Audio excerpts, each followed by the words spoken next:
Good afternoon, fellow patriots. This is Matt Shea, and welcome to Patriot Radio, broadcasting live from deep inside the heart of the future Liberty State. Brought to you once again by On Fire Ministries, in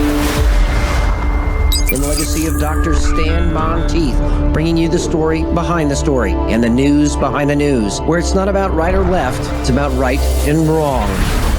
It's about our hope not being in man, but in Jesus Christ. About not ending in prayer, but moving to action.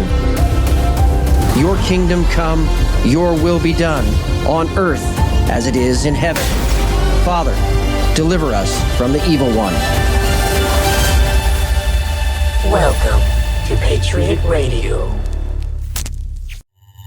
This is Matt Shea, and today on Patriot Radio, a briefing on Islam and our guest, J.R. Nyquist, the foremost Soviet expert that, well, at least that I know of here in the United States of America. What's going to happen after the election? He's also the author of The Fool and His Enemy. We are now on Patriot TV, and we welcome all of you from Patriot TV. It's amazing to be on there. What an honor. We are being broadcast 2 to 3 o'clock Eastern Standard Time every Saturday and Sunday. And we here at Patriot Radio want to bring you what you need to know before everyone else so that you can be a blessing to your family and you can be a blessing to your neighbor. Prepared for the times ahead, indeed the times that are already upon us. But no fear, we were made for this. You can also follow us on Telegram. Our Telegram channel is a channel that has real-time intelligence analysis, and it also has breaking news. You want to know what's going on? Please follow us on Telegram. You can also subscribe to us on Rumble, and we thank you for everyone that already has. Today, this isn't so much of an encouraging word, although it should be encouraging, but we're going to take a look at a couple of places in Scripture and one in an Apocrypha that points to the times that we're facing right now, and then we're going to dive in to a briefing on Islam. First, from Revelation chapter 20, verse 4. It says this, "Then I saw thrones, and they sat on them, and judgment was given to them. And I saw the souls of those who had been beheaded because of their testimony of Jesus, and because of the word of God, and those who had not worshipped the beast or his image, and had not received the mark on their foreheads and on their hands, and they came to life and reigned with Christ for 1,000 years. So right now, as we're talking about this passage in Scripture, it obviously stands out that it talks about the souls of those who had been beheaded because of their testimony. Well, in the world today, there is only one religion, and it's really not a religion, it's a theopolitical construct, Islam, that beheads as a punishment, speaking about Christianity, sharing your testimony as a Christian. The penalty is beheading. And that's why it's important to understand the history of the church. And I'm about to show you some things and talk about some things that you probably have never heard before. But back in about 200 AD, although it is very likely it was written before that, a prophecy was written known as Second Esdras. Now, Second Esdras was accepted by the church as a very important prophecy because much of it came true over the history of the church. And specifically, Second Esdras was included in the 1611 King James Version of the Bible, Apocrypha, not canon. But the reason it was included was because it is so accurate as a prophecy. And I'm going to tell you why right now. In 2nd Esdras, there is a prophecy about the rise. Now remember, 200 AD, so it's written before the rise of Islam. 200 AD, it is prophesied in chapter 15, verse 28, about the rise of the dragon nations of Arabia. In other words, Islam. This is why later in church history, one of the icons which shows St. George stabbing the dragon Throughout church history, the dragon has been symbolic of Islam up until recently when people have tried to shoehorn some things in. Previous to that, the church understood this symbol to mean Islam. And it came from not just 2nd Esdras, it also came from Ephraim, the Syrian. In his work, The End Times, chapter 3, page 26. Now, there's different numbering here, but you get the general area that this is in. Now, Ephraim the Syrian was very well regarded in the early church, and he called these, quote, senseless desert nations. Hippolytus, in his work on the End of the World, chapter 4, page 99, and also this is mentioned in Hosea chapter 13, verse 15 through 16, it is called the evil east wind. And so I want to read verse 28 from 2nd Esdras. Behold, a horrible vision that appears in the east, from where the dragon nations of Arabia will come with many chariots, and the multitude of them will be carried as the wind upon the earth. All who hear them will fear and tremble. Now, this is an interesting thing because the prophecy that continues seems to speak of the world that we are in today, where Iran is involved in Syria and there are wars between Sunni and Shia. So, with that said, as the dragon nations of Arabia are talked about in Scripture, the evil east wind is talked about in Scripture, the dragon nations, the dragon talked about in Scripture then, understood by the early church, is the dragon nations of Arabia, and the picture is Islam. Now, in Revelation, it does say clearly that the dragon is Satan. So we don't want to take anything out of context at all.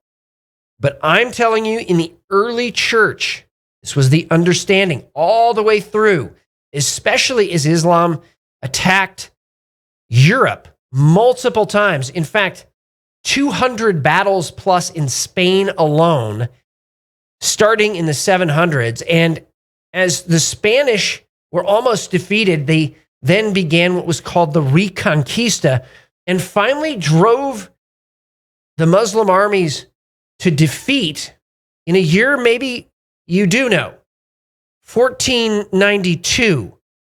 And shortly thereafter, after that defeat by the Spanish of the Moors in Granada, they sent out someone to find a way, a different way, not from the west, but from the east, to attack the Muslim empire and defeat it once and for all.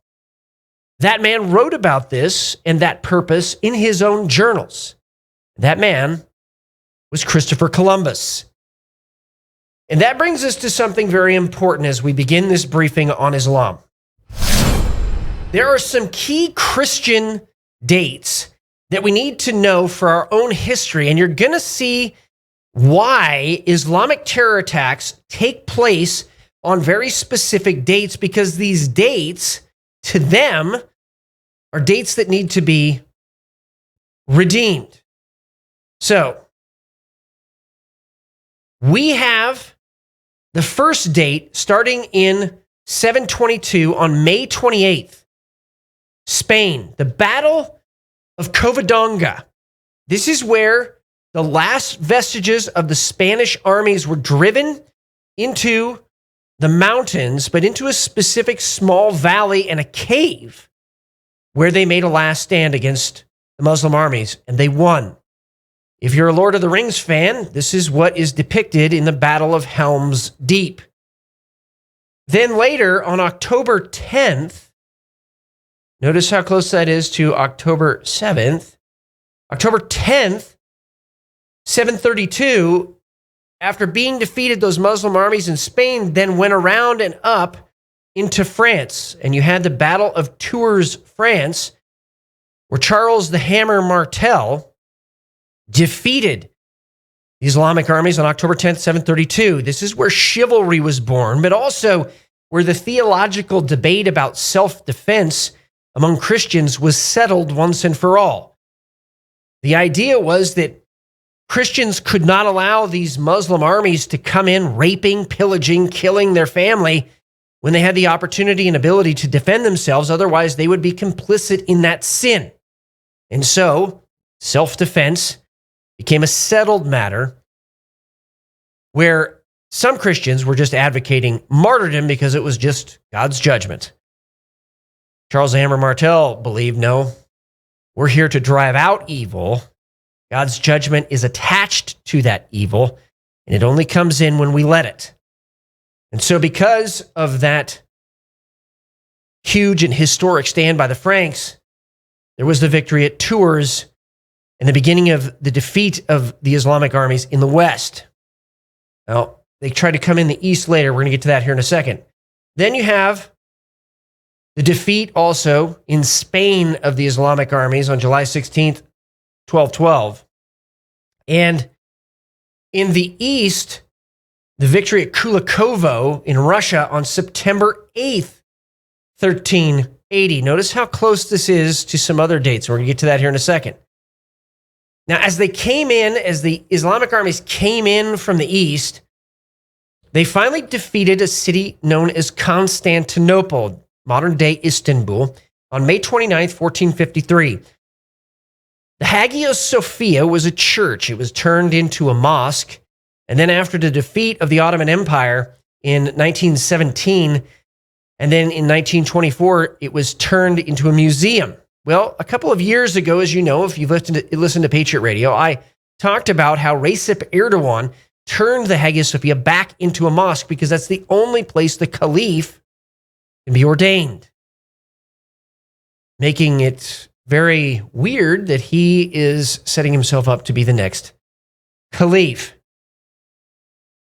Then there was the reconquest of Spain, the victory on January 2nd, 1492 that I've already mentioned. And by the way, the fall of Constantinople for Lord of the Rings fans is depicted as the Battle of the Great White Shining City. Then there was the victory at Malta on September 8th. Notice this is a similar date to the victory at Kulikovo. The victory at Malta, September 8th, 1565 in the Mediterranean Sea. Then you had the victory at Lepanto on October 7th, 1571. The greatest naval battle and victory against the Islamic armies by the Christian armies.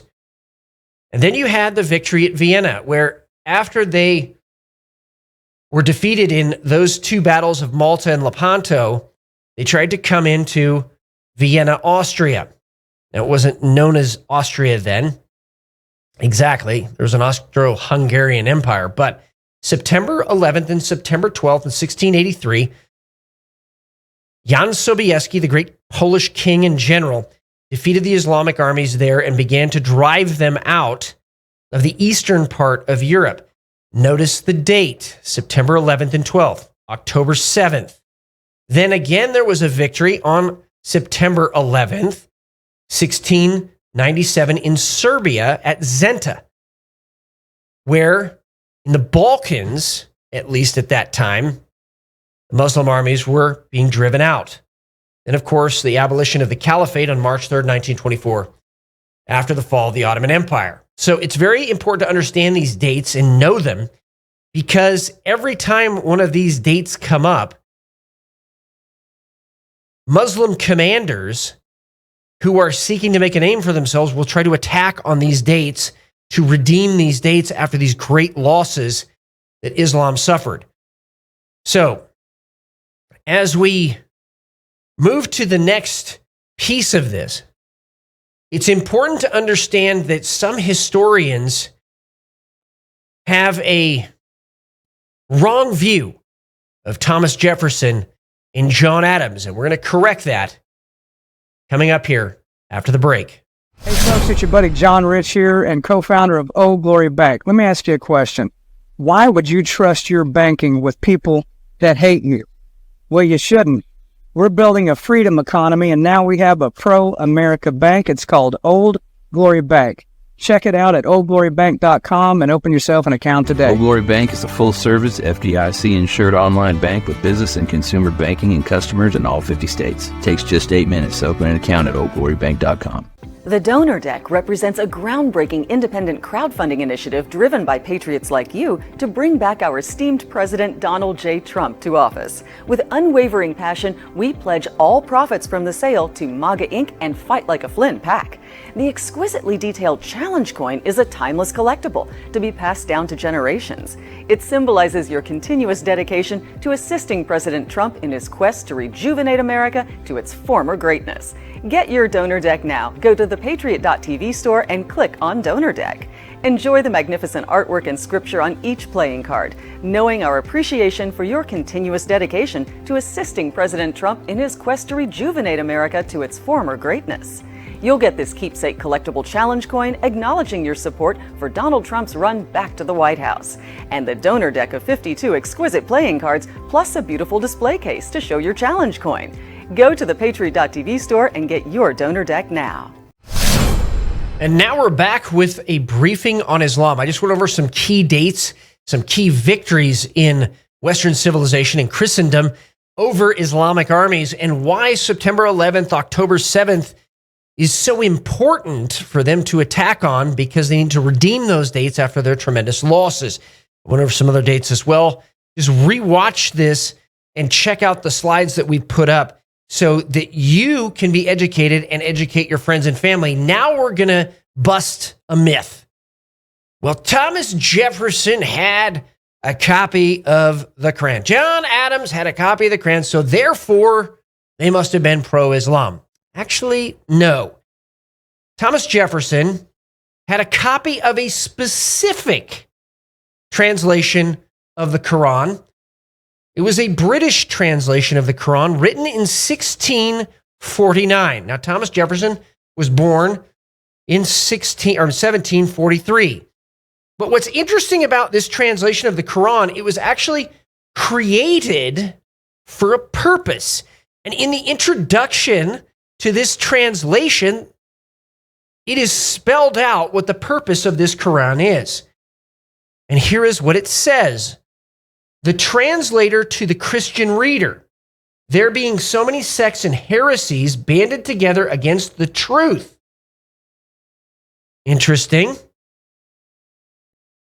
And then it says, finding that of Muhammad, wanting to the muster, I thought good to bring it to their colors, that lo viewing thine enemies in their full body, thou mayest the better prepare to encounter, and I hope overcome them. In other words, they translated this Quran because they saw Islam as the enemy of Europe because of all these wars that have been going on for hundreds and hundreds of years. And they sought to translate the Quran so that these people would know, the Christian reader would know their enemy. Now, what's fascinating is the next part of this translation says this, and this is the introduction. Thou wilt wonder that such absurdities have infected the best part of the world, and wilt avouch or attest to that the knowledge of what is contained in this book, the Quran, will render that law contemptible, vile, and worthless. So this is the version of the Quran that Thomas Jefferson had. Very clearly the purpose behind the translation, and very clearly the purpose behind why Thomas Jefferson had it. Now I want to connect some history for you.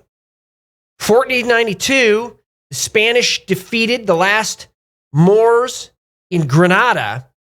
In the 1600s, they finally decided they needed to deport them all because they were still trying to do subversion of the Spanish government. And so they deported the Moriscos across the Mediterranean Sea to a place called the Barbary Coast. Their progeny later became known as the Barbary Pirates, with whom the United States of America fought its first war after the Revolution against. In fact, that's where the Marines get from the shores of Montezuma to the halls of Tripoli. That's where they get that from. So the Barbary Coast became a hotbed of Islamic piracy in the Mediterranean Sea. And as a result of that, Thomas Jefferson had to understand what was going on and what was driving them during his administration. Also, at the same time frame, because the second president is John Adams, the third president is Thomas Jefferson, John Adams had an 1806 copy of the Quran. Now, here's what it said in the introduction of that. Quote, "This book is a long conference of God, the angels, and Muhammad, which the false prophet very grossly invented." So this is what it says in the initial version of this. Again, the purpose of which was for them to understand why this Islamic piracy was happening against American shipping in the Mediterranean. John Adams, Thomas Jefferson were facing the Barbary pirates at that time. Now that brings us into the modern era. After the defeat of the Caliphate in 1917, at the end of World War I, in 1918 as well. In 1924, Kemal Ataturk, who became the leader of Turkey, abolished the Caliphate and then turned the Hagia Sophia into a museum.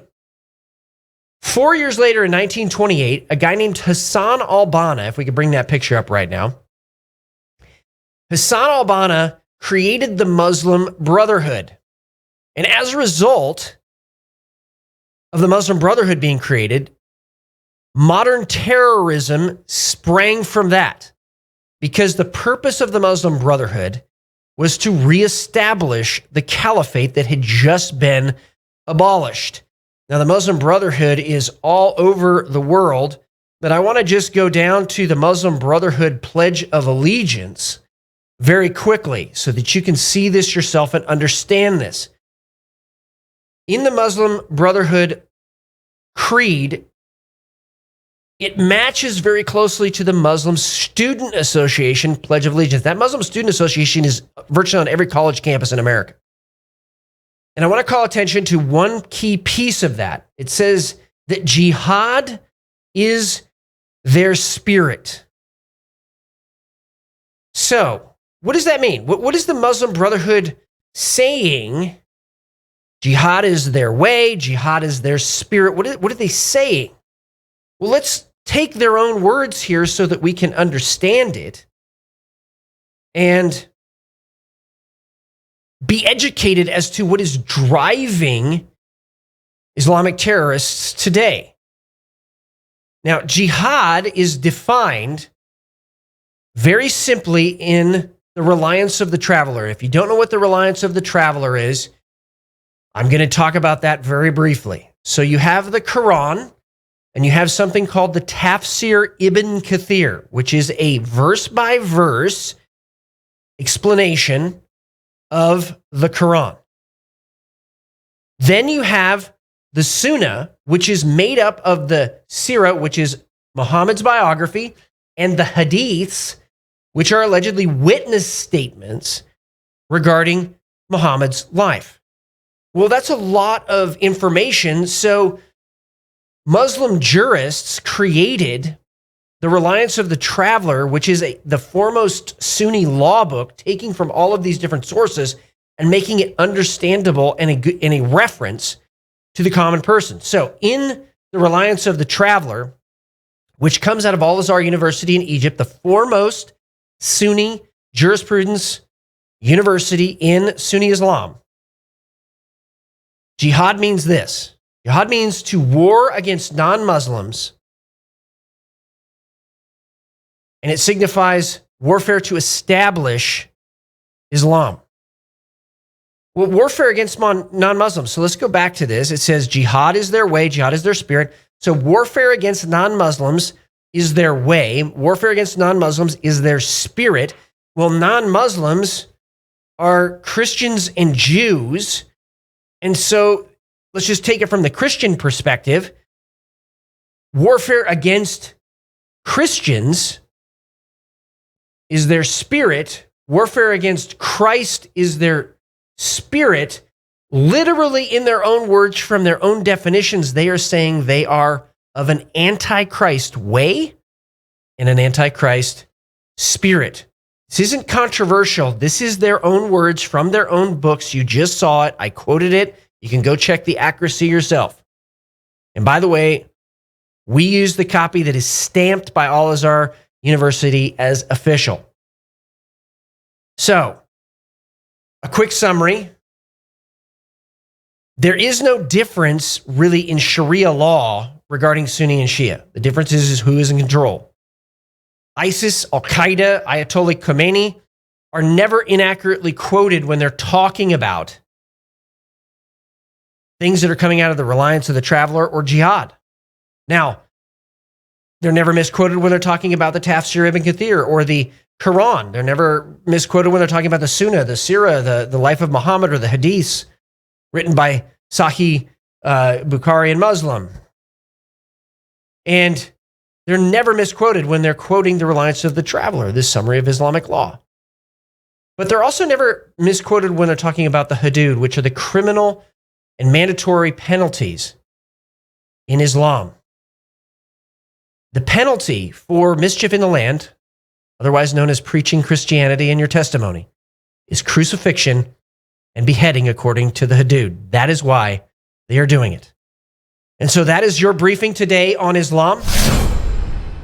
And now we're going to take a break. And when we come back, J.R. Nyquist. Patriot TV fans, feel like there's nothing on the radio for like-minded, intelligent people like yourself? Well, great news. Now you can stream Patriot TV on TuneIn during your drive to or from work. Whether you're stuck in traffic or cruising down the highway, you can catch every conversation from your favorite show hosts right in your car. No more mindless jibber-jabber. Tune in 24/7 on the road, at the gym, or wherever you are. Download the free TuneIn app now on Apple, Android, or your computer and never miss a beat. Patriot TV, now on TuneIn. Now we have it. Kingdom Crunch. It's important to start breakfast off with a power-packed punch. You want a complete amino acid score, good protein. If you turn the label over and look at the back of the box, there is no added sugars in either one of these flavors, either peanut butter or acai bowl. Peanut butter has 11 grams of high-quality protein. Acai bowl has 8. Peanut butter has 11 grams of carbohydrate, acai bowl 12, and both of them have good solid fat content at 6 grams. Very filling, very healthy. You will be fueling yourself with high quality fuel, starting off the day right. You can even use Kingdom Crunch as a snack in the middle of the day if you just have a craving and you want to eat something that is good for you. It has a crunch and doesn't have a lot of calories. There you go. Diabetic friendly, keto friendly, paleo friendly, Kingdom Crunch, and child friendly. And our guest today is J.R. Nyquist, a Soviet expert and also the author of The Fool and His Enemy.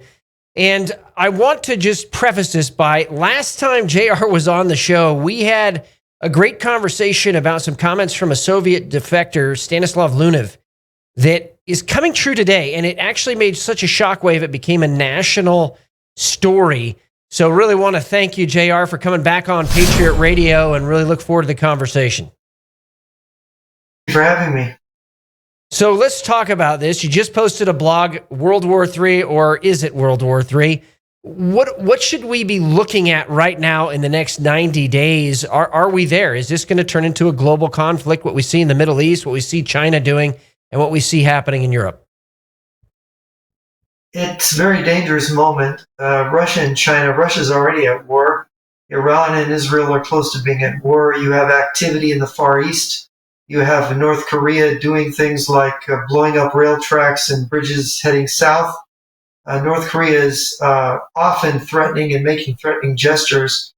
They've announced they want to call up an additional 1.4 million troops. The Chinese have some kind of mobilization. It's fairly small, from what I'm told, but it could be a precursor mobilization in the event something happens in the U.S. elections and the U.S. goes into crisis. Maybe China is planning to take advantage of that crisis. Maybe North Korea is planning to take advantage. And of course, Russia would like nothing better than to see Iran, North Korea, and China engage in wars at the same time, which would put unbelievable, back-breaking pressure on the United States, which doesn't have the resources to fight on 4 fronts. So post-election, we're seeing some things happening right now in Europe. We're seeing some things happening here in the United States. I want to start with Europe first. 72 hours of food and water. You have a couple of military leaders in the Nordic countries warning their people to prepare for extended periods of time of potential war. What's going on in Europe that everybody should know about? Well, it's very funny. Annalena Baerbock, the German foreign minister, was making noises weeks ago as if there was some kind of problem, a possible threat of Arab terrorism. She was talking about maybe we should close the border, to these Muslim immigrants, which is unusual for someone from the Green Party. Something is scaring the Germans, some kind of intelligence. And now we see that they've announced today here on Halloween that they are closing all their Iranian consulates, not the embassy in Berlin, but the consulates in Frankfurt, Hamburg, and Munich. And then this message from the European Union leadership that citizens should store food and water for 3 days. What is that? Some kind of an attack on their power grid? Are they expecting? It's like Europe is bracing for some kind of problem. And of course, we know that Israel last weekend launched its big attack on Iran. They wiped out Iran's anti-aircraft systems. Some analysts think that Iran has no anti-air defenses. Iran is defenseless, so that if Israel were to go after its nuclear sites, that could happen pretty quickly here at any moment. So really what I'm seeing right now is Europe preparing for something, Iran closing consulates, and some of the moves that Iran is saying that it's going to strike Israel, and also some of the mobilization of its proxies out of Lebanon to other areas of the world, I find very fascinating as well. Clearly, they've come across the southern border, specifically Unit 910, and they're in the United States of America. What can we expect in the next 60 days? I mean, do you think that the Iranians are going to do terror attacks like October 7th in the United States? Well, somebody in Europe thinks that. There wouldn't be the closing of these Iranian consulates if there wasn't some intelligence indicating a threat from Iran to Europe. We know that Iran has just been attacked in a large way. I mean, Iran is not, how does a terrorist state like Iran respond to attacks on it? When it's the Israelis struck a lot of the missile sites and missile production areas in Iran. Iran may not be in a condition to strike back with missiles, so they strike back with terrorist units, commandos, things of that sort. You have, coincidentally, at this exact same moment that in the middle of this month, we had announcements of mobilizations from North Korea and actual beginnings of some mobilization in China. You have in Russia, you have the North Korean troops arriving. I think they just arrived at the front. And that shows there's this coordination, there's this cooperation between Russia, Iran, North Korea, and China. You saw the security agreement between Russia and North Korea. It's very ominous in that it talks as if any kind of an attack on North Korea or on Russia by another power, and they could activate their nuclear weapons. Because of the vague language, there's an implication that they have the right to use nuclear missile weapons and to support each other. So this is there's a nuclear umbrella and a nuclear alliance. I mean, you think about it. North Korea, Russia, and China are nuclear powers. Iran is an almost nuclear power.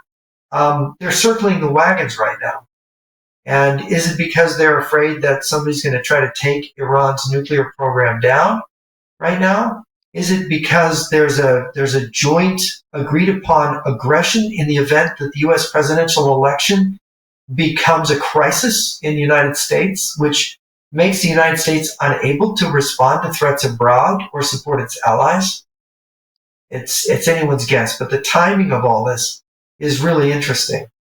Very interesting. And also you have this kind of downplayed story of drones, and not just one, but several drones, probably a lot more than that, over a U.S. military base on the East Coast. Is this over several U.S. military bases on the East Coast? So which ones have actually admitted this? I only heard of one. So which other ones has this happened? It's known whole string of bases going all the way up from New Jersey down to North Carolina were overflown by drones, unidentified drones. This is a problem because if these are kamikaze drones, they could have struck our warships in Norfolk. They could have done damage to our where we store the Navy's munitions there, which was overflown. So all of these facilities have been buzzed. And if it was an experiment by China or some other enemy to see if they could infiltrate drones inside the United States and operate them over our bases, my Chinese source, one of my Chinese sources is Mr. Wang of Luda Media, and he had warned me months ago that there's going to be encroachments on U.S. military bases and that there will be potential attacks on U.S. military bases. And of course, a drone attack is one of the ways they could do this.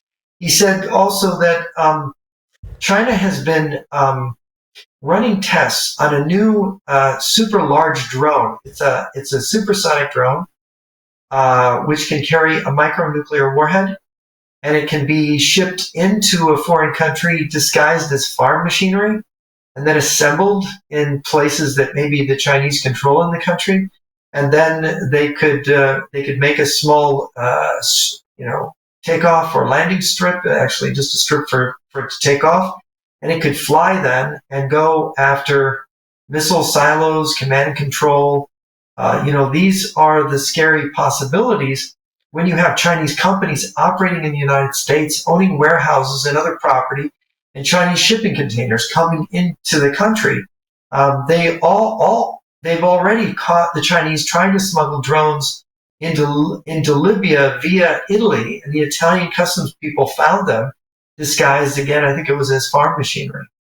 So it's possible to smuggle these things into countries. I mean, what you're talking about could be a drone Pearl Harbor inside the United States at our naval bases on our coasts, and we don't really have anything in place, it seems like, or any coordinated plan to address this threat. The war in Ukraine has been a war of drones. And what we have learned is that trucks, supply trucks, trains, tanks, artillery, they're all vulnerable to drones, especially these kamikaze drones. They just find the target, dive right into it, and bam. And it's a relatively cheap drone can take out a very expensive piece of heavy artillery, self-propelled gun, tank, and truckloads of supplies. And pretty soon you do enough damage to the supply line and the supply routes. And also they've attacked the oil refining industry in Russia and other Russian strategic targets. The Russians have been attacking the Ukrainian power grid and power network.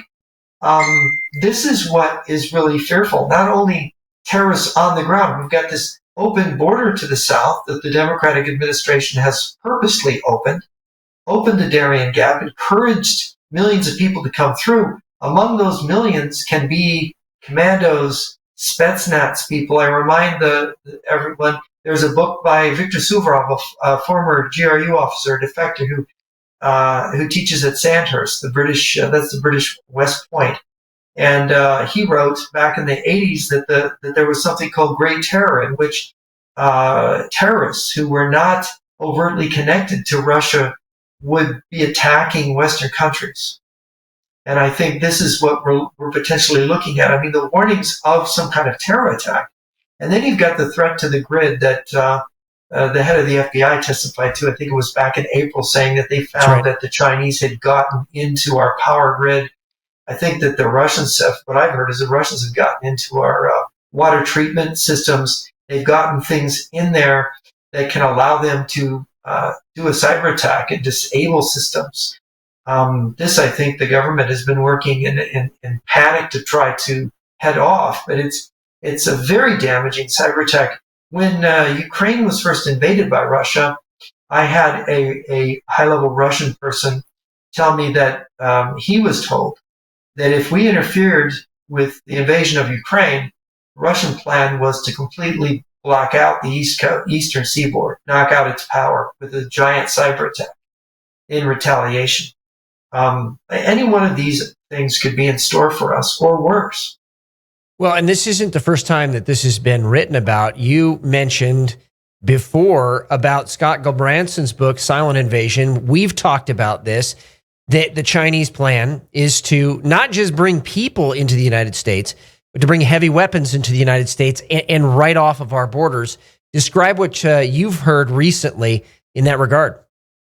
Well, there's stories, and there's no way to confirm them, coming out of people from the U.S. military that the Chinese are beginning to move heavy weapons into China. Now, they've been moving lighter arms into China. Scott Gulbranson reported on that in the book The Silent Invasion more than 20 years ago, that they were using the port of Ensenada to bring in weapons and place weapon caches in Mexico, and of course to sneak them across the border. Part of his book is interviewing U.S. border agents who believed there was corruption and that things were being allowed to come across. This is normal. Colonel Lunev talked to me about this, that the Norway invasion, I think I mentioned before, which was an infiltration invasion of the Germans in 1940 of Norway during World War II, is the model for invading the United States. And it's China is going to carry out the large invasion. It's mainly given up to China. Russia's going to invade Canada and Alaska in this operation that Lunev was informed about. But it had no date. It was for the farthest future for this to happen. And of course, we're seeing so many confirmations. And of course, the stories now are that a helicopter gunship parts may be being smuggled in containers into Mexico. That, of course, there's a lot of Chinese in Mexico, just as there are in Canada. There's been a lot of increase, by the way, in border crossings from Canada into the United States. I don't know if you've seen the news on that. We've heard about it here in Washington State. Absolutely. Yep. Yeah, there's a lot of Chinese nationals in Canada. When I was in Toronto at this conference on the Arctic and the threat from China and Russia in the Arctic, I was surprised. I hadn't kept up on Chinese Canadian demography, and I noticed a lot of Chinese faces in Toronto. And last I checked, the population of Canada was like 32, 33 million. It's almost 40 million people now, and it's a huge amount of them are Chinese. They're from India and China, but a lot of Chinese, and many of them of military age. It's possible they could be obligated to the People's Liberation Army as reservists. Maybe they could be mobilized on Canadian soil if there's arms caches in Canada or the U.S. or they cross the U.S. border. This idea of crossing the border in large numbers, it's really a danger sign, because Lunev and also the other GRU defector, Viktor Suvorov, have written about and spoken about arms caches and bringing thousands of Spetsnaz troops into the United States in advance of a war. And I hope that's not what we're seeing. Mr. Wang of Luna Media said that his information was that China was attempting to put 250,000 troops into the United States.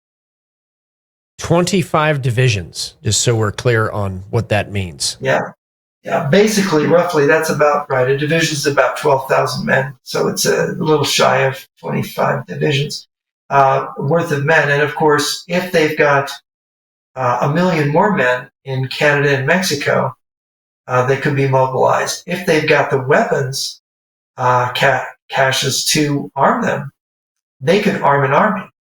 But of course, it would mean that they've been working on this for years. It's hard to imagine they have smuggled that much material, except that if they have enough material to last whatever they have brought over here a matter of weeks, it's conceivable, if you had a nuclear Pearl Harbor or a Pearl Harbor using drones strikes, that you could maybe get control enough of the sea that you could move supplies over to the U.S. if you could launch a crippling blow. We still don't, all of the kind of weapons we're seeing used in Ukraine, there are adjuncts to these weapons that we haven't seen used in Ukraine, very sophisticated weapons that I think China and Russia may have. That is, satellite killing weapons that could knock out our communications grid and paralyze us. EMP weapons, which could also knock out our grid and communications domestically. This could put us in the dark. And then there's terrorist attacks on power stations as another, or drone attack. So I think it's good if Americans have more than 3 days worth of supply of water and food. I would encourage people to have months worth supply. There's something going on, and I suspect the intelligence is more frightening to those that have read it, and it's one of the reasons they don't want to panic the public. Well, I think so, but by the same token, everybody that I talk to anyway, and I mean everybody, is sensing something is dramatically wrong. They can't really put their finger on it right now. But you've outlined some extraordinarily serious threats here. And then the follow-up question, and the obvious question is, what is the United States government, what is the United States military, what is the United States counterintelligence apparatus doing about these threats, if anything at all? Unfortunately, once the pandemic began, that was my sign that we were headed into a period of troubles. That was 4 years ago. That's quite a heads up. Then you had the invasion of Ukraine, an invasion of the largest country in Europe into the second largest country in Europe, Russia and Ukraine. And that was another heads up that Russia was really mobilizing. And ever since that invasion, Russia's been increasing its numbers of men, increasing the number of weapons it has, increasing its readiness, increasing its arms industry. And we have not matched those increases in Europe. So Europe has not used the almost 3 years of the war in Ukraine to get ready. And, Israel has preemptively acted against Iran, given Iran has launched large, massive missile strikes on Israel. Israelis have been quite proactive, but we have not. And you've got, of course, we've got bigger, more heavy-hitting enemies in China and Russia and North Korea. But there's something going on in the Far East, too, that's worrisome. Well, and I want to talk about that, JR, after the break. What's going on in the Far East that are indicators, what Christians and patriots here in the United States can do to prepare, and also what should we expect after the new year? We'll be back in a few. Attention patriotic businesses. Do you want to see your sales skyrocket by selling your products or services to like-minded patriots? Well, if you're an advertiser who embodies the timeless principles of freedom, liberty, and patriotism, look no further than Patriot TV. Our viewers are responsive, economically active patriots who are committed to supporting businesses like yours that align with their values. For more information on advertising on America's new network of proud American businesses, email us at advertise@patriot.tv. I couldn't give anything a higher endorsement. I would be remiss had I not include Cardio Miracle on my very short list of secrets. It's the real deal. It's a real product. It's not another supplement. I'm operating about 6 to 8 hours, and I've noticed that being on this Cardio Miracle has made a huge difference. Since I started taking Cardio Miracle about 8 months into it, the benefits have been fantastic. If I get hungry, then I just have a Cardio Miracle. Not only is it safe, but it's necessary to take Cardio Miracle to stay well. This let me sleep. It's filling up more energy, more get up and go, and it's all because of what this company does. For me as a doctor, Cardio Miracle is a staple. Cardio Miracle to me is hope in a glass. To try Cardio Miracle for yourself and get a special fan discount, go to the host page right now and click the link for Cardio Miracle. And we're back with J.R. Nyquist, a Soviet expert, and also the author of Lies We Believe In, jrnyquist.blog. JR, we talked about some of the indicators in Europe, some of the troubling indicators on the East Coast, Mexico, Canada. There's also some indicators happening in the Far East right now, and not just talking about the Chinese mobilization. There's some other provocations that are happening and some gray zone warfare as well. Can you tell everyone what you're seeing on that front? The Chinese just did an exercise of practicing a quarantine on Taiwan. There's also intelligence suggesting that China is presently infiltrating Taiwan with agents, disruption agents, who are, how shall we put it, they're trained to act like traffic control cops. So they have traffic control systems that are operated by people in Taiwan cities. And they apparently are trained to dress like them, look like them, take their positions. They could cause massive havoc on the streets of Taiwan cities, which could contribute to some kind of planned infiltration invasion of Taiwan, or invasion of Taiwan. I'm a little skeptical of invasion, but it's a very strange story. And of course, with Taiwan's naval exercises, and even they had a smaller exercise with Russian ships off of one of their ports. Also, what I learned, I spent some time with, when I was in Canada, with the former commander of NORAD, his deputy, and and their operations chief. These people had just stepped down recently, General Glenn Van Herk. And Van Herk surprised me by saying that Chinese strategic bombers are operating currently out of Russian bases. And they are flying with Russian aircraft right up to our airspace in Alaska. And they are testing our zones. So the Russian and Chinese air forces are working together. Their navies are working together.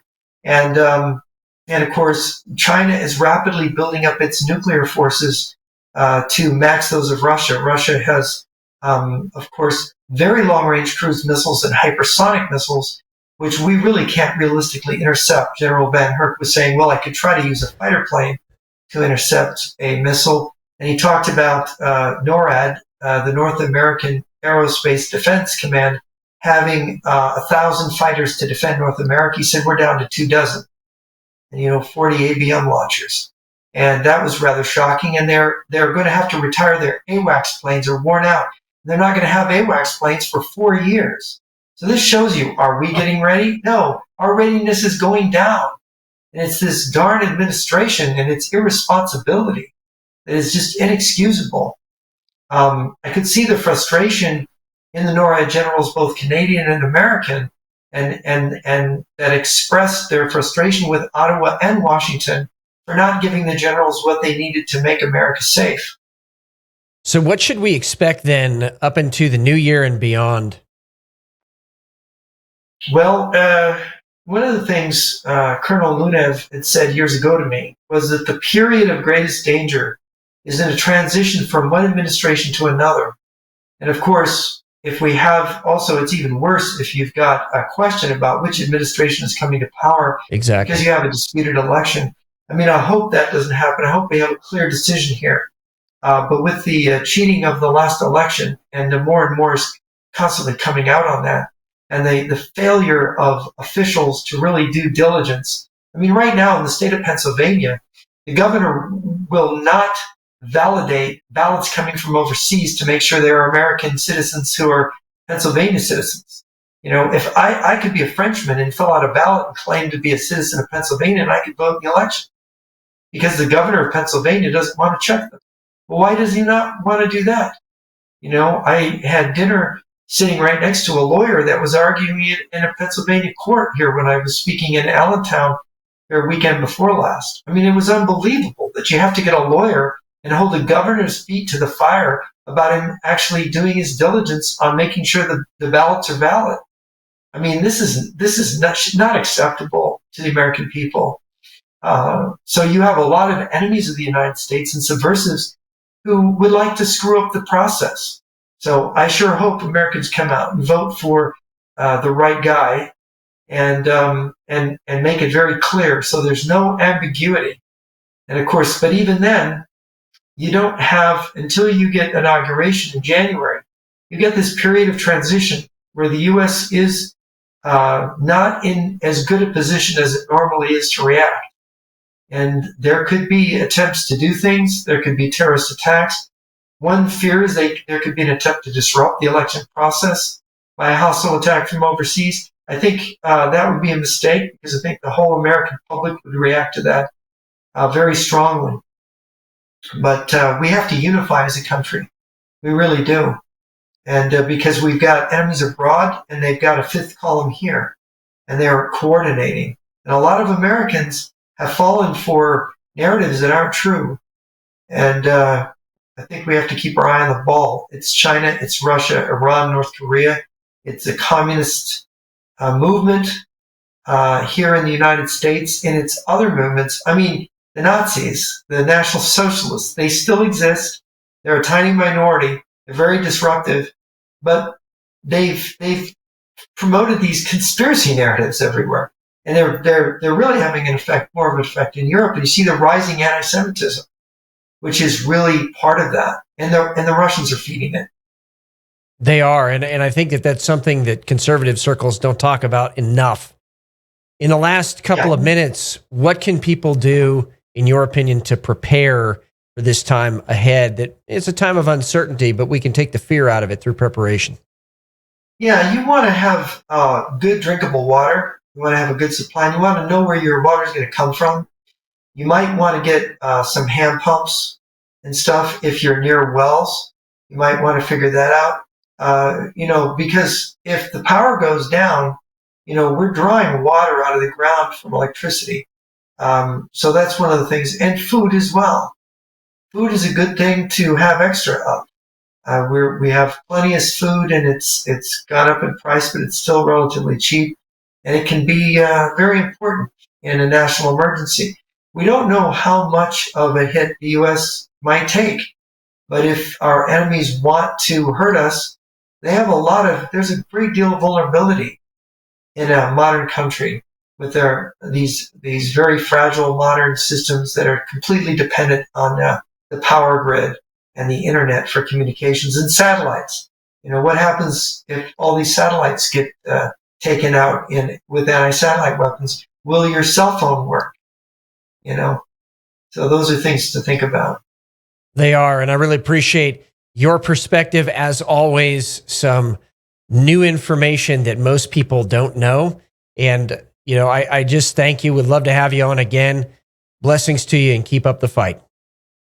Thank you for having me. J.R. Nyquist, jrnyquist.blog.